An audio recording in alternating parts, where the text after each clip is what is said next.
વિપક્ષને walkout કર્યું જેને આપણે અનોખી રીતે જે આજે જંગલ બોર્ડ હોય ત્યારે પાલનપુરની પ્રજાને લાઈટ, પાણી, સફાઈ, ખાડા, ઢોર ફરતા અને ઘણા બધા ફાયદા માટેનું બોર્ડ હતું. પણ કેમ જાણે એમને કોની ડર છે કે બોર્ડ અમે પ્રશ્નો પૂછવા ઊભા થયા ત્યારે એમને બોર્ડ મંજૂર કરીને બોર્ડ પૂરું કર્યું. આજે તમે જોઈ શકો છો કે પાલનપુરમાં રોડ કેટલા ફરે છે.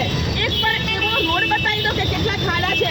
ઢોર માટે તો પાલનપુર પાલિકાનું ઢોરનું પાંજરાપોળ ક્યાં ગયું. આજે એમને પોતાના પેટના ખાડા મૂકે છે જ્યારે પર્સનલ હોટલના બિલો પણ આંકડા આપ્યા છે. આજે ભયંકર રીતે અમે એમને પ્રશ્નો પૂછવાના હતા પણ કોણ જાણે પ્રમુખને બોર્ડ ચલાવવું હતું પણ કેમ જાણે કેમ ના ચલાવે કોનો ડર હતો. એમને પાલનપુરની પ્રજાને સુખાકારી માટે આપ્યા છે તો પછી પાલનપુરની પ્રજાને સુખ માટે એમને શું કર્યું. માત્ર ને માત્ર એમના પેટના ખાડા પૂરાય ટકાવારી કરી છે. પાલનપુરની પ્રજાને સુખ થાય એવું કશું બોર્ડમાં હતું.